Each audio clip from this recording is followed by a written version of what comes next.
Well, hello, welcome back to my channel. Jashana here to talk about some friggin' books that I didn't really like. I believe I did it this way last year also. I will first give you the true 10 lowest rated, but then I will take out any rereads and show you the 10 lowest rated, like, new to me books that I read for the first time, because I do a fair amount of rereading. I use my 1 to 10 scale to get the more nitty gritty, so this is genuinely in order of the 10th lowest rated up to the number 1 lowest rated. On the 1 to 5 scale, they have similar ratings, but they are genuinely in order of the 1 to 10. I'm only going to give you the 1 to 5 scale, though. So, for all of them, including rereads, number 10 is Dead and Gone by Charlaine Harris, 2.5. Ballad of Songbirds and Snakes by Suzanne Collins, also 2.5. That book, honestly, it probably should be lower. Ugh, made me so mad. From Dead to Worse and Altogether Dead, Charlaine Harris, both also 2.5. You're seeing a trend here? Foundation by Isaac Asimov, 2.5.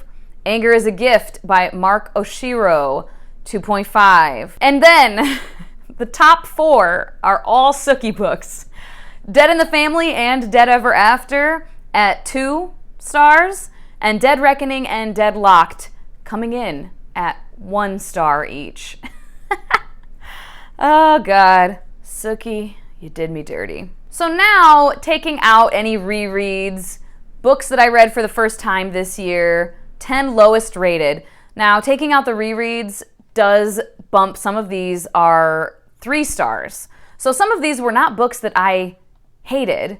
They ended up being on the lower end of my 3-star. So keep that in mind. That's why I don't call this the worst books of the year, because quite a few of these 3 stars were perfectly fine, but they just ended up being on the lower end. So first we have The Gilda Stories by Joelle Gomez coming in at 3. This one was perfectly fine. It was a little slower paced than I wanted it to be, but beautifully written, super cool vampire story, black lesbian vampire, historical, all that. Some really cool traditional vampire lore, but you're seeing it from a different lens, which was very interesting and compelling, but just a bit slower than I wanted it to be. The Unspoken Name by A.K. Larkwood coming in at 3 also. Just wasn't as exciting as I wanted it to be. It wasn't what I wanted it to be or what I thought it was. I heard, assassins and stuff. Basically, nun to be sacrificed to the gods turned assassin. And I said, fuck yeah, that sounds awesome. And then there was no assassinations. She did become an assassin and trained, and then we jumped ahead 5 years after she had been assassinating people, and then she's on a quest. And there's murder, but she's not being an assassin in the book. So that bummed me out. Cyborg Tinkerer by Meg Latour, 3 stars again. Did not dislike this book. Sorcerer to the Crown by Zen Cho, 3 again. This one ended up feeling way more juvenile than I feel like it should have, than I wanted it to, for sure. But there was a main character that I just really loved. She was great. Can't remember her name now. Penelope? I don't remember. Getting into the 2.5s. Dark Wild Night by Christina Lauren. Ugh, no. Fireheart Tiger by Aliette de Bodard, 2.5 also. This one, I would definitely read more from this author. A longer book. It's under 100 pages, and for me personally, it just felt a bit rushed. Very cool premise. I liked the characters. I liked what was happening with the magic and stuff, and the world seemed really cool, but it just all ended up feeling a bit rushed and smushed together for me, so I wished it had been longer.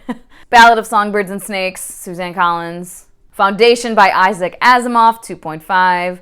Second lowest rated. That one just, there was one part of it, one story that, the first couple were really compelling. I really enjoyed them, and then we just changed entirely, and I didn't care about the other ones. And then my lowest rated new to me book was, this was a bummer, and I can completely understand why people like it, and I think it's a very important book, and I'm glad it exists. There's representation in it that there should be more representation like this, especially for young adults, which is what this is geared toward, who this is geared toward. Anger is a Gift by Mark Oshiro. 2.5, my lowest rated book of the year. Again, I am glad this book exists. I understand why people like it, but it was, and again, the representation, I think there's a lot of representation that is good. There's some that, based on Own Voices reviews that I saw, specifically for disabled people, that was a little meh, maybe not so great. And again, disabled people are not a monolith. I'm sure there are disabled individuals who thought it was great.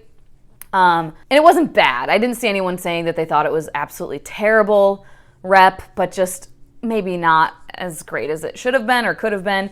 But also, my biggest thing is I've read many books that have trauma, that have a lot of trauma happening, right? This one ended up feeling, for me personally, a bit like, I hate saying it because it sounds harsh, but like a bit like trauma porn. A bit like, let me see what I can add to this to make it more traumatic, like a checklist of trauma. Let's do it. Didn't feel super genuine and organic to the story. And then the main character rubbed me the wrong way a few times, but he wasn't awful or anything like that. He just was a bit of a hypocrite a few times. There were some great conversations happening in this, though. The themes of this book are stellar. The most impactful thing for me was this conversation about forgiveness and like that you don't have to forgive someone for doing something terrible. And I really appreciated that because you see it a lot, and it is beautiful if people are able to genuinely do that, right? Where you see like a court video of the mother of a girl who was killed by this guy, and she's hugging him and saying, I forgive you, and he's crying, and they're both crying, and it's this cathartic thing, and people are always like, this is what it should be. I mean, that's great if that's what it is for someone, if someone genuinely has that forgiveness in their heart, but you are not required to forgive someone for doing something terrible like that. And I think that was a really good conversation happening. So there's like so many things about this book that I enjoyed, but it just felt like a little bit too much. And it's not even that it felt too much, because I also read and loved Black Girl Unlimited this year. That is so full of trauma, content warnings for everything. But the difference was that one felt more genuine and natural and organic to me, and one did not. So I don't know if that makes sense. You know, it is what it is. I was bummed because, like I said, there's so much about it that I think is great. Still would recommend. There we are. Those are the lowest rated books. Again, especially on the without the rereads one, many of those, about half of them, weren't my most hated books or anything. They were just on the lower end of my middle of the road rating. I'm pretty stingy with 5-star ratings and 4.5-star ratings, but I also rarely have 1 or 1.5 or even 2 because I DNF.